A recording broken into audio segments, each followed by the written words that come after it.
তো আমাদের যিনি প্রধানমন্ত্রী ছিলেন, এই মহিলা নাটক করতে পারতো খুব ভালো, খুব নাটক। এই যে দেখেন আমার দিকে, আমি অত পারবো না, আমি দেখতেছি উনি কেউ নাক মুছতেছে আর কাঁদতেছে আর বলতেছে মেট্রো রেল ঠিক করতে আমার 300 কোটি টাকা লেগে যাবে। এটা কি হলো আমার সাথে, এটা তো ঠিক হয় নাই। আমার মনে ব্যথা লাগলো, আরে বাবা 300 কোটি টাকা, ইয়ার ये तो बहुत बड़ा पैसा है।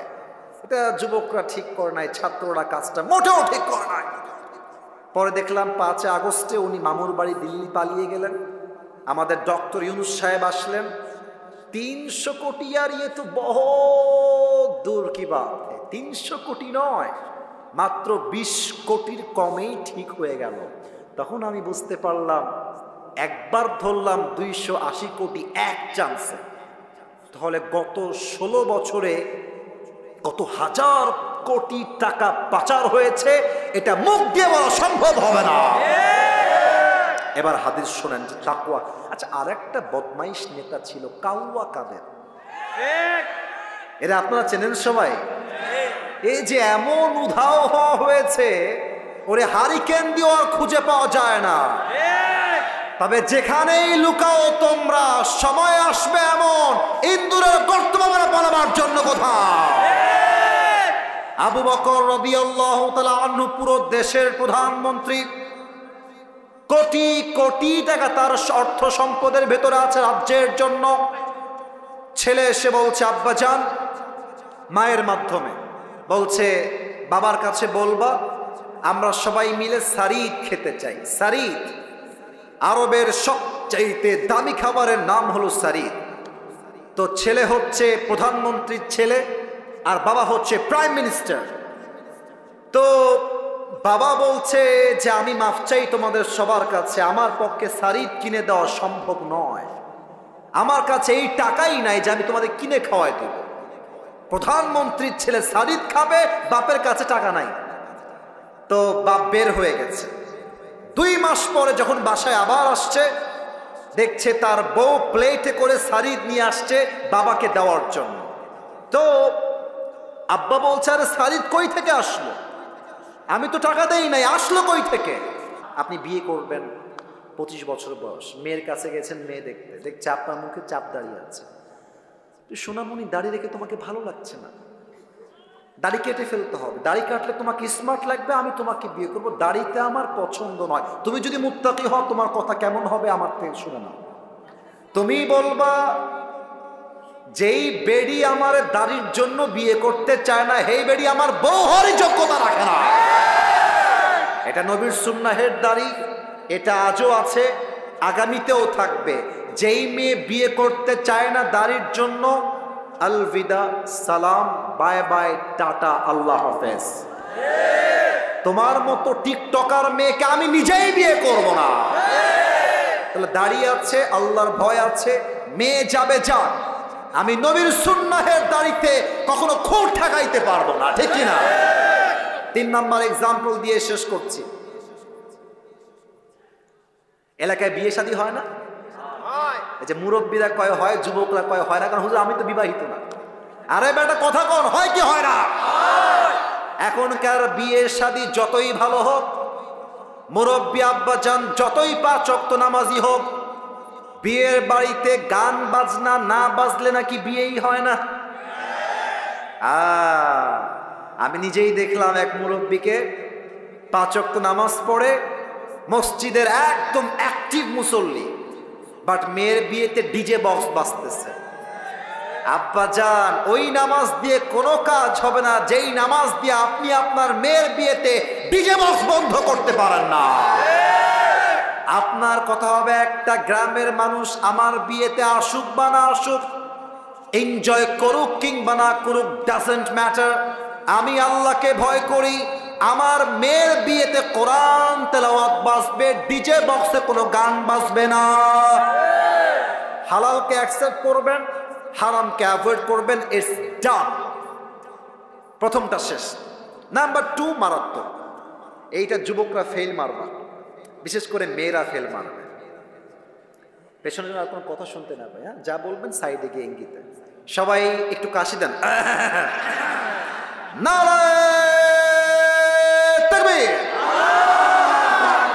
তাকওয়ার 2 নাম্বার সংজ্ঞা হলো, আমি যখন রুমের জানালা বন্ধ করে দিলাম, দরজা বন্ধ করে দিলাম, আমি যখন হিন্দি সিরিয়াল দেখছি, মোবাইল ফোনে পর্নোগ্রাফি দেখছি, অশ্লীল ভিডিও দেখছি, আমাকে কেউ দেখে না, আমাকে দেখে একজন, তিনি কে?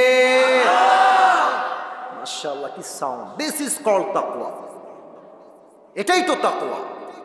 বড্ড আফসোস লাগে মেয়েদেরকে দেখলে হাতে মোজা পরে, পায়েও মোজা পরে, মুখটা নেকাব দিয়ে ঢাকা, দেখলে মনে হবে यार ये तो अभी के अभी जन्नत से भाग के दुनिया में आई है, कन्फर्म जन्नती है माशाअल्लाह। এত সুন্দর বোরকা পরে, হিজাব পরে, নেকাব পরে, but I am feeling so shy to talk about on this matter. বলতে লজ্জা লাগছে ঝিনাইদহের ভাইরা, বোরকা পরে, হাতেও মোজা, পায়েও মোজা, মুখটাও ঢাকা। এই মেয়েটাই বোরকা পরে পার্কে গিয়ে বাদাম খায় আর বয়ফ্রেন্ড সঙ্গে নষ্টামি করে বেড়ায়। এখন বলবেন হুজুর জামা দেখেই তো মনে হচ্ছে কনফার্ম জান্নাতি হ্যাঁ মাশাআল্লাহ, কিন্তু প্রেম করছে কেন হুজুর? সোনামণি, উপরে ফিটফাট, ভেতরে পুরোটাই সদরঘাট। এই জন্য আমি বলি, বোরকাওয়ালি দেখলেই পাগল হয়ে যেও না। সব বোরকার পেছনে আসল দিন লুকায় থাকে না। অতএব যেই মেয়েটা বোরকা পরে পার্কে পার্কে প্রেম করছে, ও যদি বুঝতো আমাকে কেউ না দেখলেও আল্লাহ দেখছেন, ও কি বোরকা পরে প্রেম করতে পারত? সেই দিন একজন যুবক আমার কাছে আসছে। এটা আসলে বড্ড মারাত্মক ঘটনা। এটা না বললে যুবকরা তাকওয়া কাকে বলে বুঝবা না তোমরা। এক যুবক এসে বলছে, হুজুর আমি যদিও বা 5 ওয়াক্ত নামাজ পড়ি, তবে এটা অনেকের রোগ, এখানে যারা এসেছে অনেকের রোগ এইটা। বলছে হুজুর আমি নামাজ পড়ি, তবে আমার রাতের বেলা ব্লু ফিল্ম না দেখলে না হাসবা না। এই আস্তাগফিরুল্লাহ, হাসছো কেন তোমরা? লজ্জাবোধ থাকলে তো হাসির কথা নয় এটা। রাতের বেলা পর্নোগ্রাফি না দেখলে আমার মাথা কাজ করে না, আমার ঘুম আসে না, এটা তার সমস্যা। তো সেই যুবকটা একদিন, বাবা নাই বাসায়, মাও নাই, কেউ নাই বাসায়, সবাই বাহিরে গেছে। তো রাত বাজে 12টা 1টা মেবি অন অ্যান অ্যাভারেজ। তো জানলা বন্ধ করে দিয়েছে। বামে কেউ মনে হয় কথা বলছো, পায়ে হাত। ভালোবাসার ভাইয়েরা কথা বলবেন না, আচ্ছা একদম কথা বলবেন না। রাত বাজে 12টা 1টা, যুবকটা বলছে মা বাবা কেউ নাই হুজুর, আমি জানলাও বন্ধ করে দিয়েছি, দরজাও বন্ধ, everything is locked. Also I have turn my of light, turn of my light, যত রুমের লাইট ছিল সব অফ করে দিয়েছি, আমি একা, অন্ধকার, পুরো বাসা ফাঁকা। তো আমি মোবাইল ফোনটা নিয়ে আমি পর্নোগ্রাফি দেখার জন্য কানে হেডফোন দিয়ে মানে মোবাইল ফোনটা অন করেছি। তো আমি পর্নোগ্রাফি দেখছি, I was watching pornography at the same time.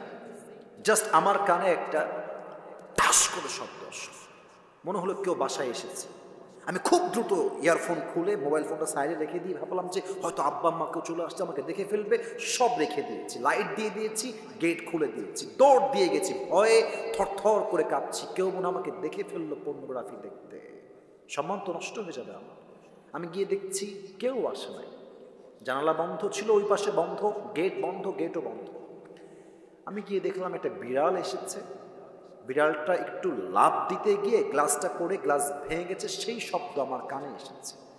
তখন আমার কলিজায় একটা কথা আঘাত লাগলো যে সামান্য একটা বিড়ালের শব্দে আমার কলিজায় কম্পন তৈরি হয়ে গেল, কেউ আমাকে দেখে ফেলে কিনা।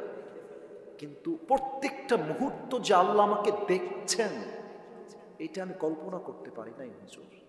আর যখন থেকে বুঝে গেছি যে আল্লাহ আমাকে দেখেন, আমি যখন হিন্দি গান দেখি আল্লাহ আমাকে দেখেন, আমি যখন পর্নোগ্রাফি গেটটা লাগিয়ে দিয়ে দেখি আল্লাহ আমাকে দেখেন, ওই তাকওয়ার চিন্তা আসার পর থেকে আজ অব্দি আমি কখনো পর্নোগ্রাফি ভিডিও আজ অব্দি দেখি নাই। সুবহানাল্লাহ, এটাই তো তাকওয়া। কেউ দেখে না, কেউ শোনে না, শোনে একজন, দেখে একজন, তিনি কে?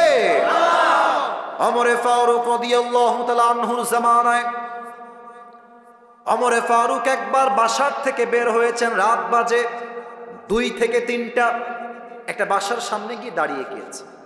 দেখছেন বাসায় কোনো সমস্যা আছে কিনা, কিছু লাগবে কিনা।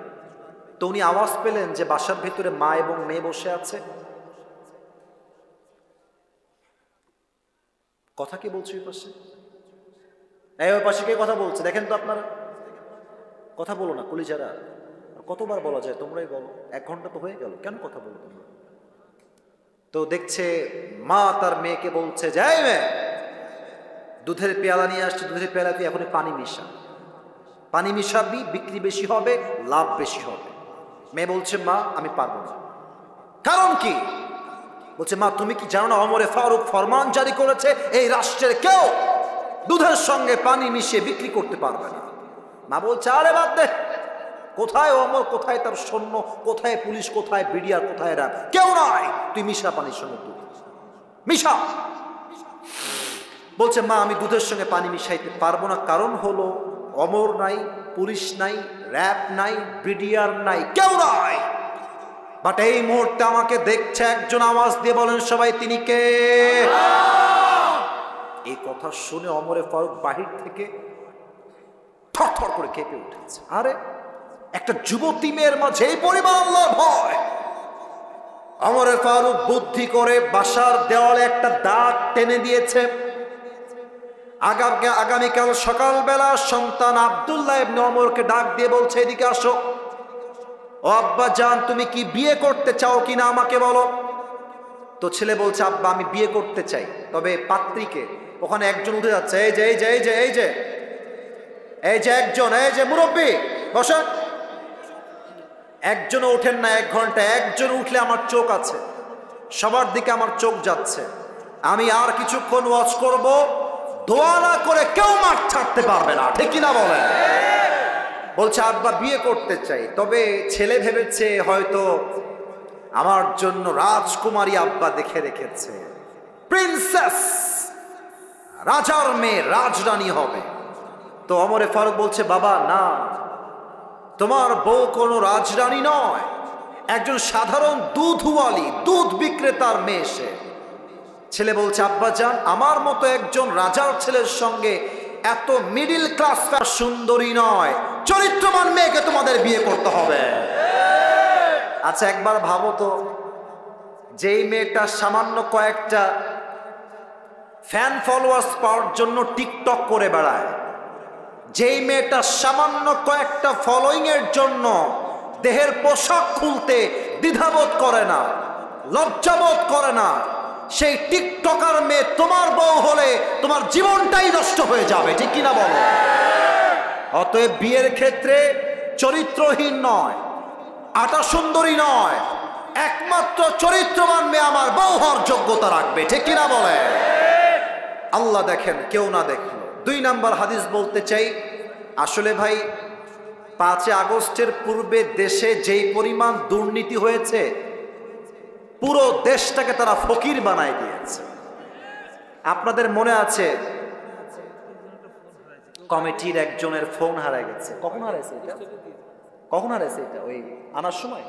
আহা আহা ভাই, কেউ যদি পেয়ে থাকেন আমি বিনয়ের সঙ্গে বলবো প্লিজ, এই কষ্ট আমি বুঝি, ফোনটা কেউ পেলে একটু দিয়ে যাবেন, রেকর্ড হচ্ছে তো পরে বদনাম হয়ে যাবে। কেউ যদি পেয়ে থাকেন একটু দিয়ে যান।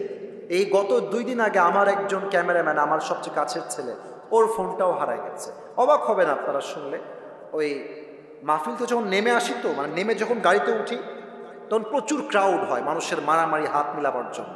তো ওই ছেলেটা পেছু পেছু আসছিল, ঠাস করে ফোনটা পড়ে গেছে এবং ফোনটা পড়ার সঙ্গে সঙ্গে কে যেন তুলে নিয়েছে।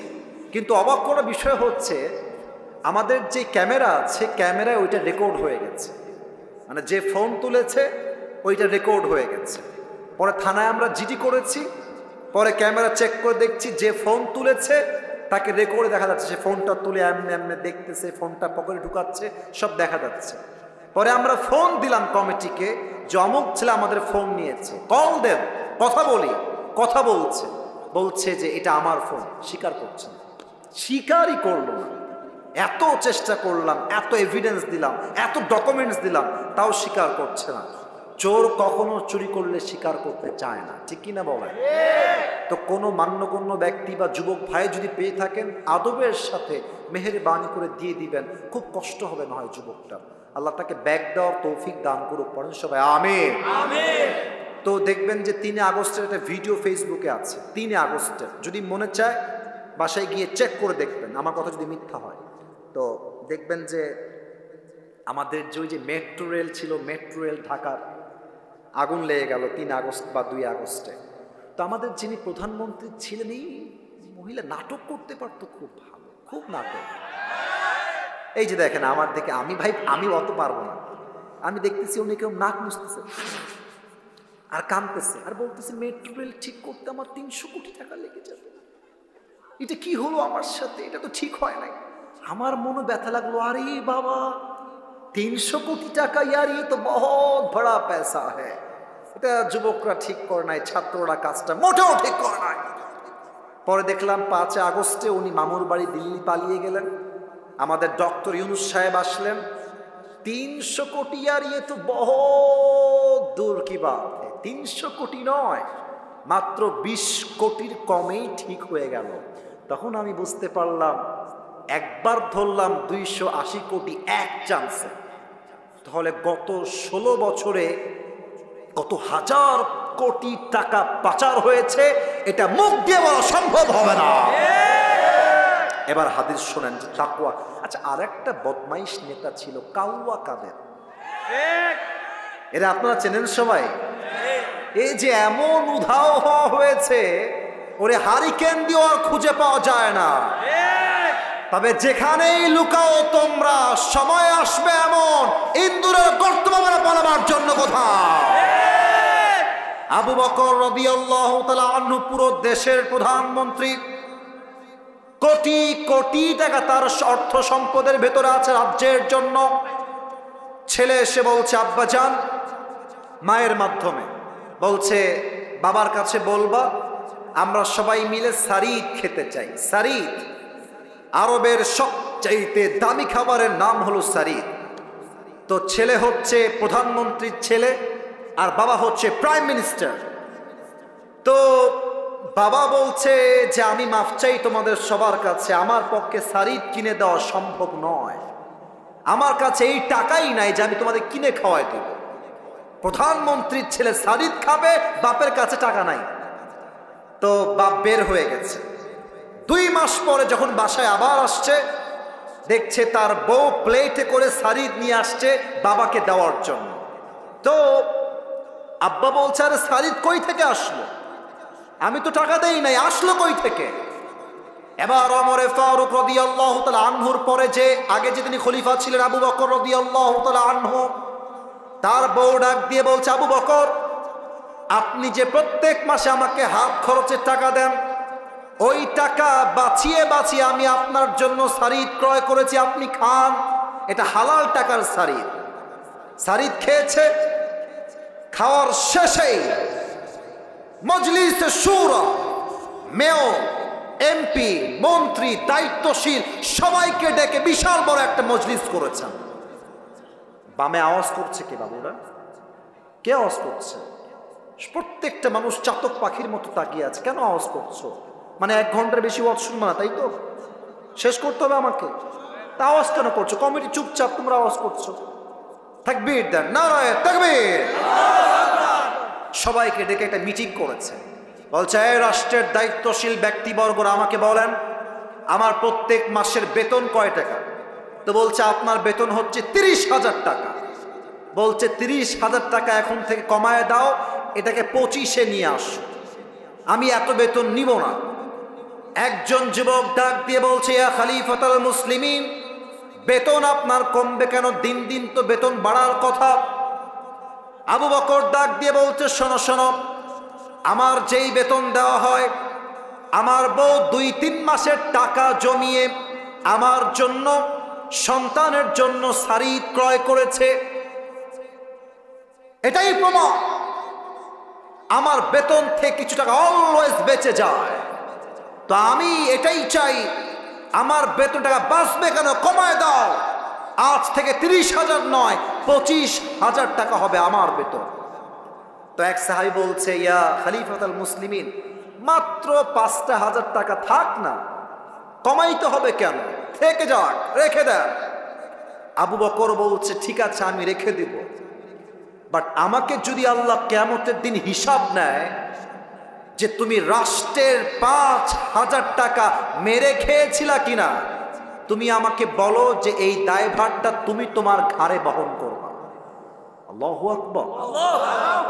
মাত্র কয়েকটা টাকা, এত হাজার কোটি টাকা রয়েছে, মাত্র 5,000 টাকার জন্য আল্লাহর ভয় রেখেছে। এই ভয় যদি শেখ হাসিনার থাকতো, একটা ছাত্র রাস্তায় তার বুকের তাজা রক্ত ঝরিয়ে শহীদ হওয়া লাগতো না। এদের মাঝে সব ছিল, আল্লাহর ভয় ছিল না। অতএব আমাদের কথা একটা, আগামীর বাংলাদেশে কোনো নারী নেতৃত্বই আমরা দেখতে চাই না। আগামীতে আমরা আমার মাতৃভূমি বাংলাদেশে এমন একজন প্রধানমন্ত্রী দেখতে চাই যিনি একই সময়ে দেশের প্রধানমন্ত্রী হবেন এবং তার যোগ্যতা এতটা হাইলি কোয়ালিফাইড হবে, তিনি চাইলে জাতীয় মসজিদ বাইতুল মুকাররমে দাঁড়িয়ে জুমার খুতবা দেওয়ার যোগ্যতাও রাখবে।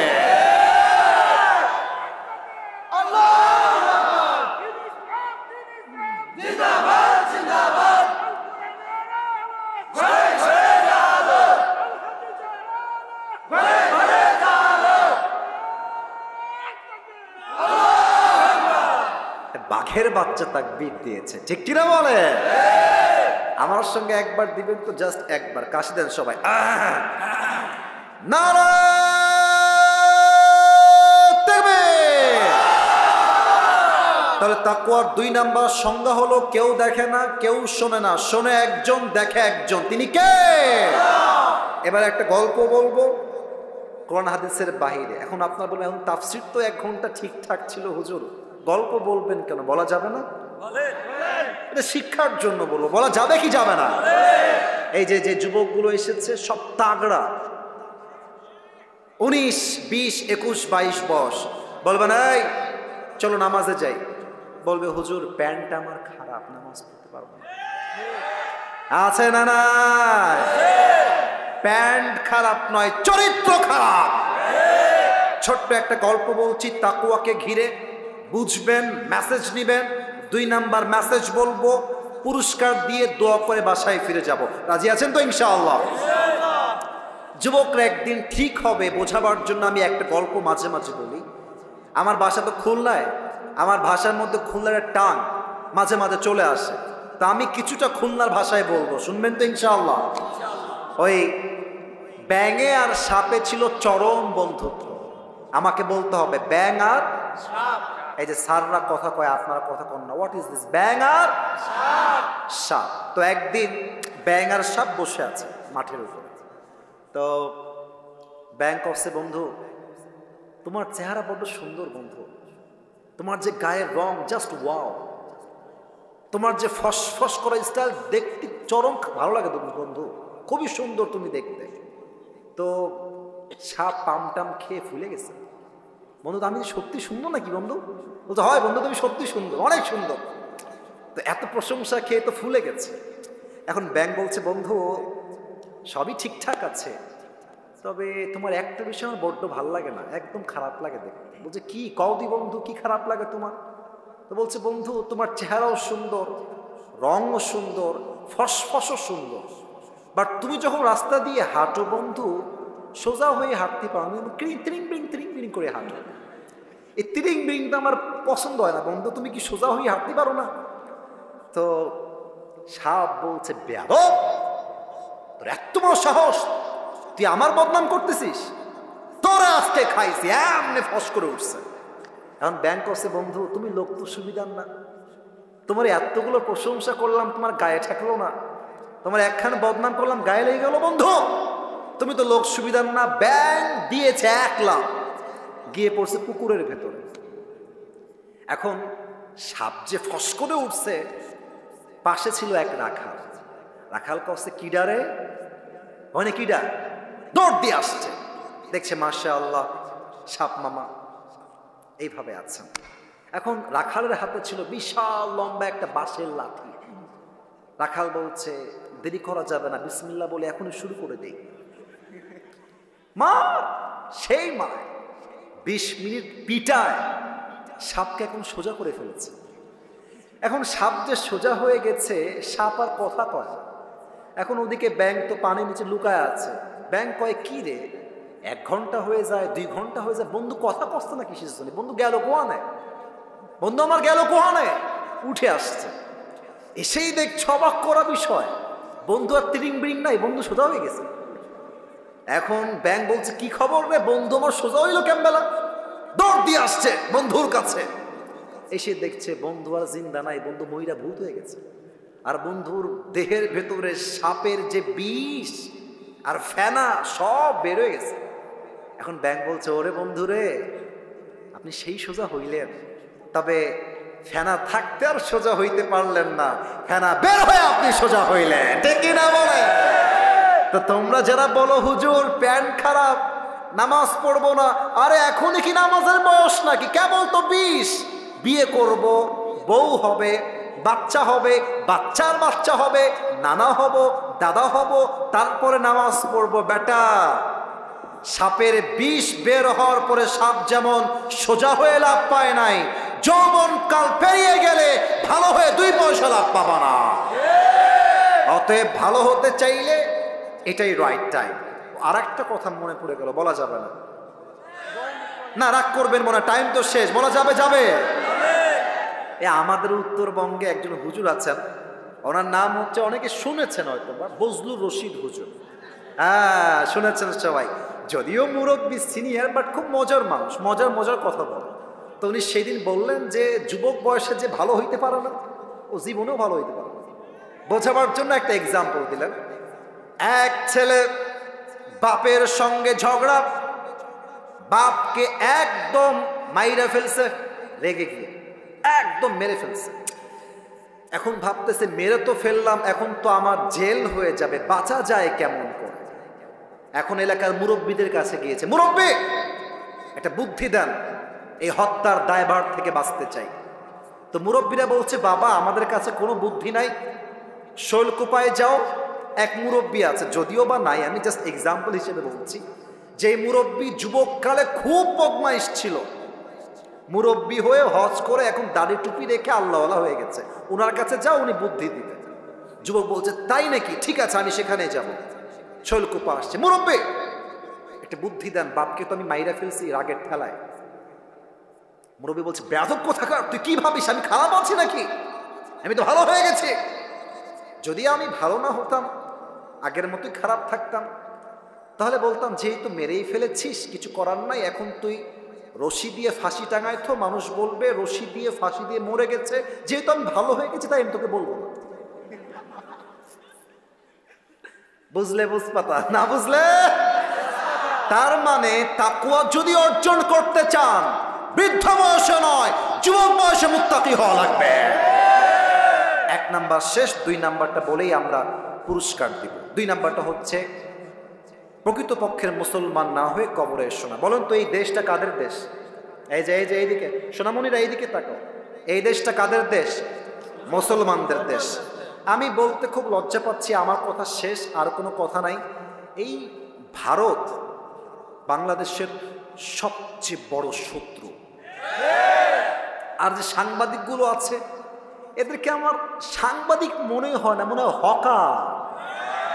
আর একটা আছে দেখবেন, বাংলাদেশ আর থাকবে না, না বাংলাদেশ আর থাকবে না। তা আমি বলি তুমি চট্টগ্রাম নিবা, ফেনী নিবা, তো আসো, নিতে হলে তো আসতে হবে, তখন তোমার সঙ্গে খেলা হবে।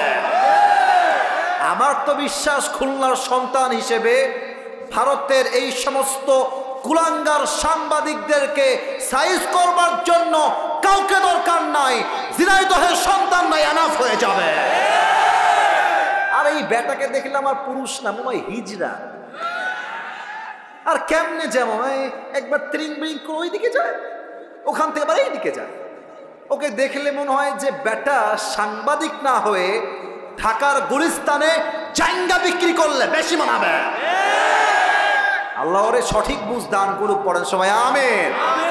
তো প্রকৃত মুসলমানকে যে দাঙ্গাকে পছন্দ করে না, যে মারামারিকে পছন্দ করে না। আমার দেশে মুসলমান থাকবে, হিন্দু থাকবে, বৌদ্ধ থাকবে, খ্রিস্টান থাকবে, চাকমা থাকবে, সব বিধর্মীরা থাকবে, তবে মাথায় ইনস্টল দেওয়া লাগবে এটা দাদা বাবুর দেশ নয়, এটা ভারত নয়, এটা দিল্লি নয়, এটা কলকাতা নয়, এটা বাংলাদেশ।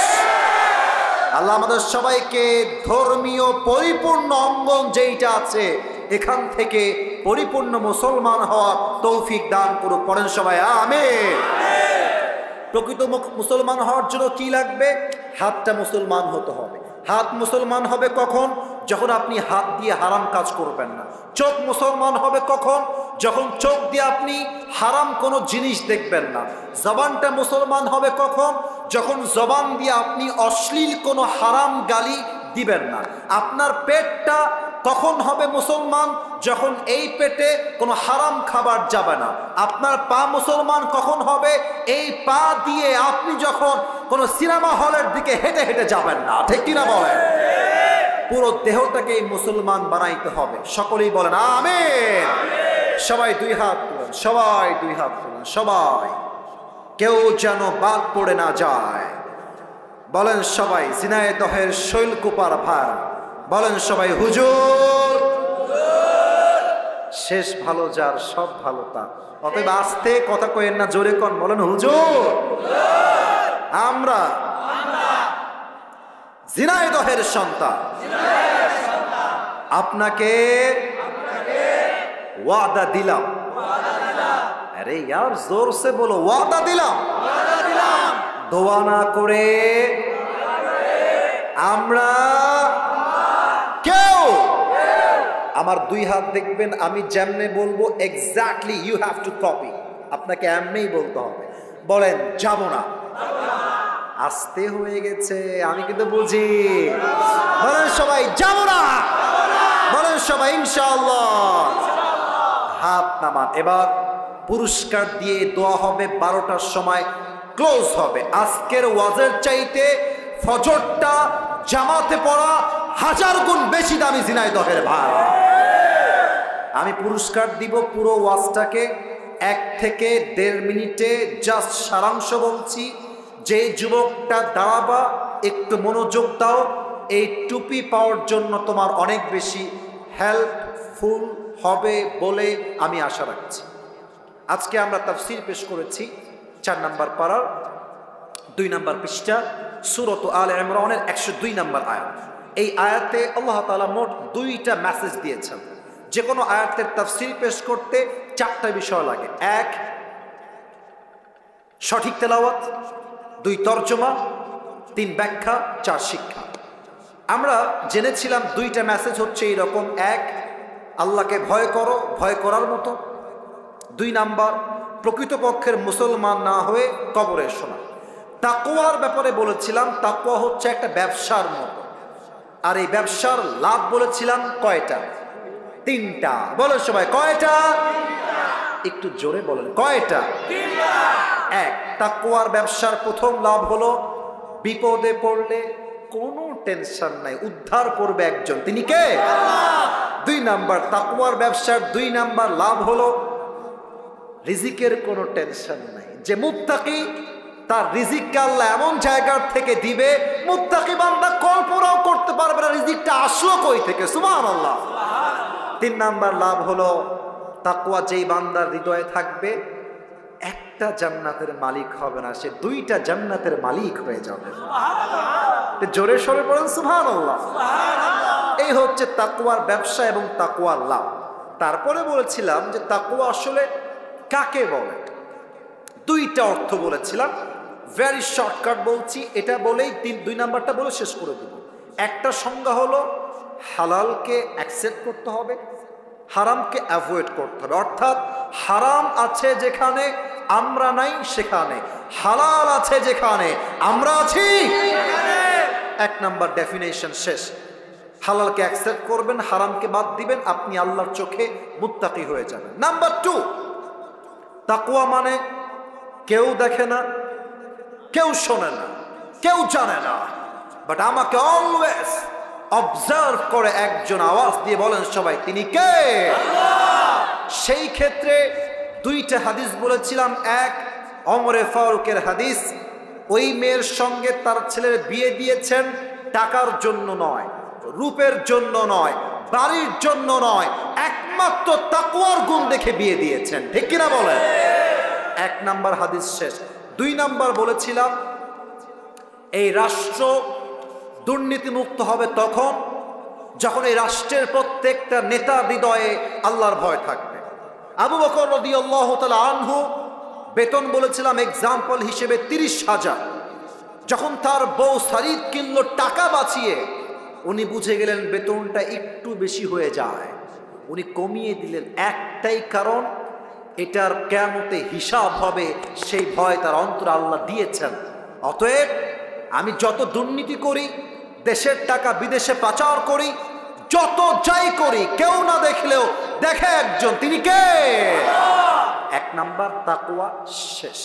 2 নাম্বার হচ্ছে do not die except as a Muslim. মুসলমান না হয়ে কবরে শোনা। মুসলমান কখন হব? চোখ যখন মুসলমান হবে, হাত যখন মুসলমান হবে, পা যখন মুসলমান হবে, জবান যখন মুসলমান হবে, পেট যখন মুসলমান হবে। পা মুসলমান হবে কখন? যখন এই পা দিয়ে হারাম কোনো কাজে আমরা পদক্ষেপ নিব না। হাত মুসলমান হবে কখন? যখন এই হাত দিয়ে আমি মাস্টারবেশন করব না, যখন এই হাত দিয়ে আমি চুরির দিকে হাত বাড়াবো না, তখন আমার হাতটা মুসলমান হবে। এই চোখ মুসলমান হবে কখন? যখন আমি এই চোখ দিয়ে কোনো গায়রে মাহরাম নারীর দিকে চোখ তুলে তাকাবো না।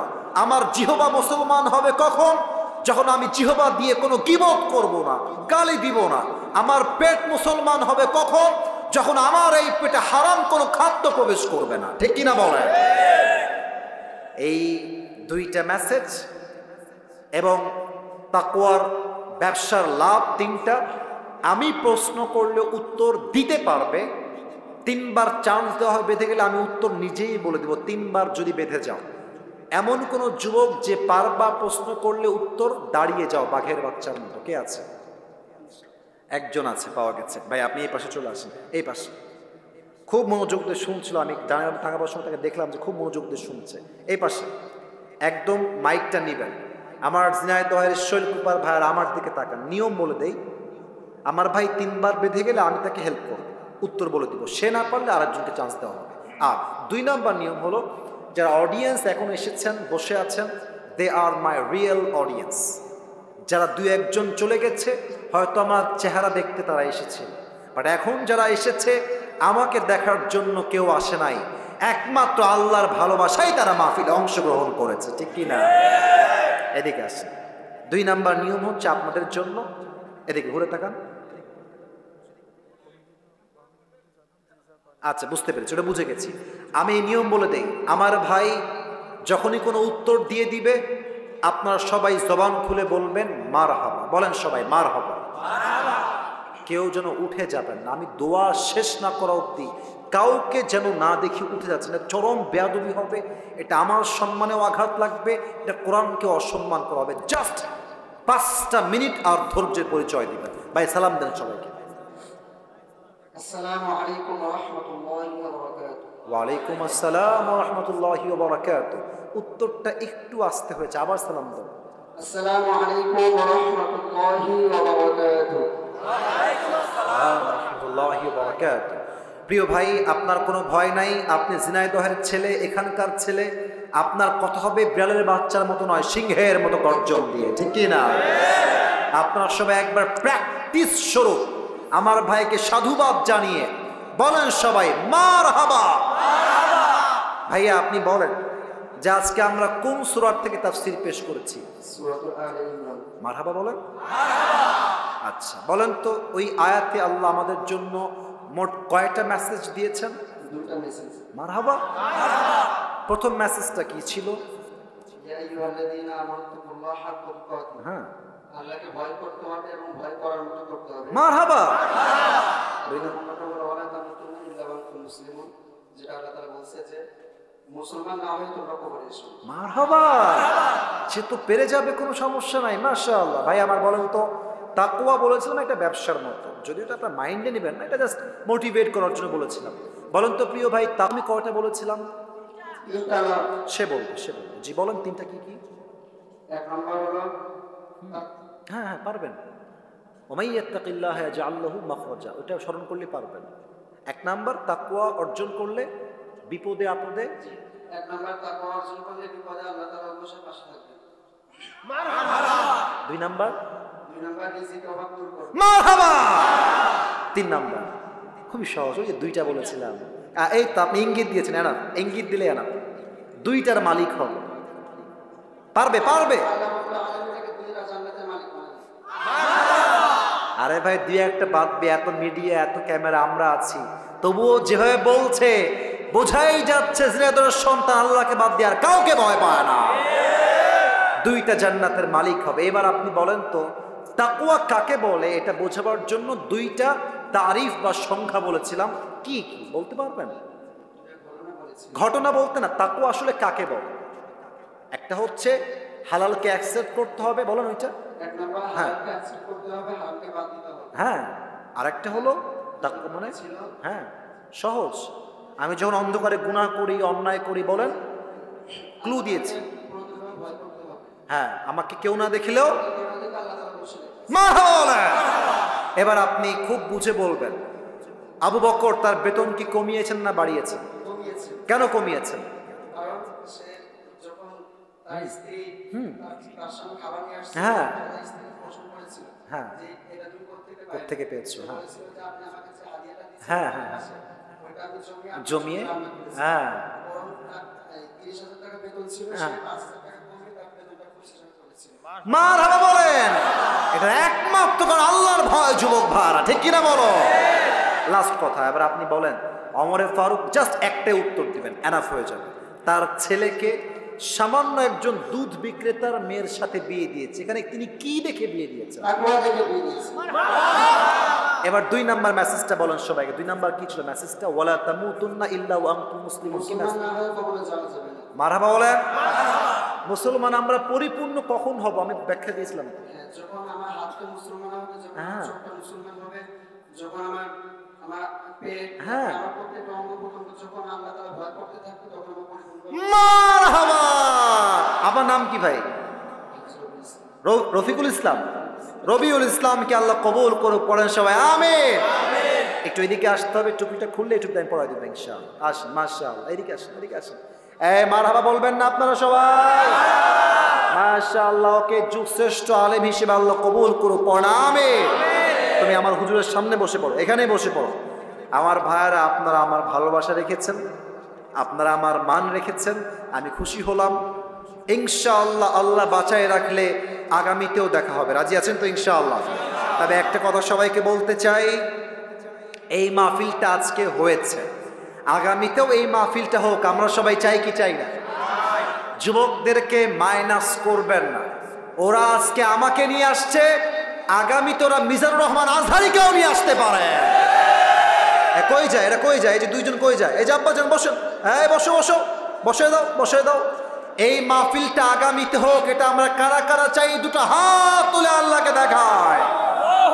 তাকবীর দিবেন না কেউ, হাত উপরে রাখবেন। আমি বলে দেই, ঝিনাইদহের মানুষ মুনাফেক হবেন না, ওয়াদা দিয়েছেন দোয়া করে যাবেন, দোয়া মাত্র 3 মিনিট হবে। এই মুহূর্তে ভলান্টিয়ার্স ভাইরা সবাই যাবেন, সবাই 2 হাত পকেটে দিবেন, আমি দোয়া করব, দোয়ার মাঝে কালেকশনটা হয়ে যাবে, দোয়া শেষ হাত মিলাবো, বিদায় নিয়ে বাসায় যাব। রাজি আছেন তো ইনশাআল্লাহ?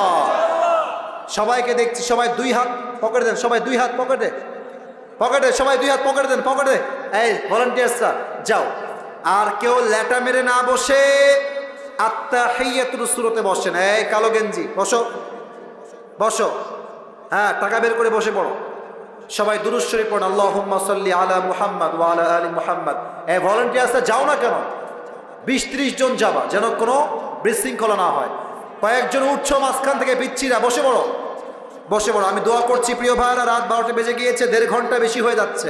মেহেরবানি করে কেউ উঠবেন না দোয়ার সময়। ঝিনাইদহের সম্মান আগেও ঠিক ছিল, শেষেও ঠিক থাকবে, ঠিক কিনা বলে? আলহামদুলিল্লাহি রাব্বিল আলামিন, ওয়াসসালাতু ওয়াসসালামু আলা সাইয়্যিদিল আম্বিয়া ওয়াল মুরসালিন। এই মাঝখানে এরা কই যায়? বেয়াদবি কেন করে এরা? বসো, আজীব ছেলে পেলে, কথা শোনো না, বসো। والصلاة والسلام على سيد الأنبياء والمرسلين وعلى آله وأصحابه أجمعين আল্লাহ রাব্বুল আলামিন ঝিনাইদহের জমিনে এই শৈলকুপার জমিনে তোমার শাহী দরবারে হাত তুলেছি আল্লাহ। কলিজার টুকরা যুবক ভাইয়ারাও তোমার শাহী দরবারে হাত তুলেছে আল্লাহ। মেহেরবানি করে সবাইকে তুমি ইসলামের খাদেম হিসেবে কবুল এবং মঞ্জুর করে নাও আল্লাহ। আল্লাহ রাব্বুল আলামিন দয়া করে মেহেরবানি করে আমার যে কলিজার টুকরা মুরব্বী আব্বাজানরা হাত তুলেছে, প্রত্যেকটা মুরব্বী আব্বাজানকে তুমি আবু বকর রাদিয়াল্লাহু তাআলা আনহুর মতো ইসলামের সৈনিক হিসেবে কবুল এবং মঞ্জুর করে নাও আল্লাহ। আল্লাহ রাব্বুল আলামিন দয়া করে মেহেরবানি করে আমাদের পক্ষ হতে যাদের জনম দুঃখিনী আম্মা জান, জনম দুঃখী আব্বা জান বিদায় নিয়ে অন্ধকার কবরে চলে গিয়েছে, সকলের কবরকে তুমি জান্নাতের বাগান হিসেবে কবুল এবং মঞ্জুর করে নাও আল্লাহ। আল্লাহ রাব্বুল আলামিন দয়া করে মেহেরবানি করে আমার যে যুবক ভাইরা আজকের মাহফিলকে বাস্তবায়ন করবার জন্য মাথার ঘাম পায়ে ফেলে তারা পরিশ্রম করেছে আল্লাহ, আমার কলিজার টুকরা যুবক ভাইদের পরিশ্রমকে তুমি তোমার সন্তুষ্টির ওয়াসিলা হিসেবে কবুল এবং মঞ্জুর করে নাও আল্লাহ।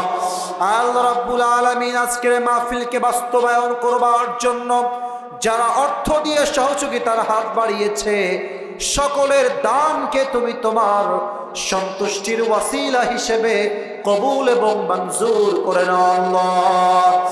আল্লাহ রাব্বুল আলামিন দয়া করে মেহেরবানি করে আজকের মাহফিলে যেই মায়েরা বোনেরা আমার ওয়াজ শুনেছে আল্লাহ, প্রত্যেকটা মা বোনকে তুমি ফাতেমা রাদিয়াল্লাহু তাআলা আনহার চরিত্রে চরিত্রবান হওয়ার তৌফিক দান করে দাও আল্লাহ। আমার যেই যুবক ভাইরা দিনরাত পরিশ্রম করে আজকের এই মাহফিলকে বাস্তবায়ন করেছে, নেক্সট বছর এর চাইতে আরো সুন্দর মাহফিল যেন করতে পারে আল্লাহ, সেই তৌফিক আমার যুবক ভাইদেরকে তুমি পরিপূর্ণরূপে দান করে দাও আল্লাহ। আল্লাহ রাব্বুল আলামিন সর্বশেষ একটা দোয়া করে তোমার শাহী দরবার থেকে বিদায় নিব আল্লাহ। সেই 10:25 থেকে নিয়ে এখন রাত বাজে 12টা পার।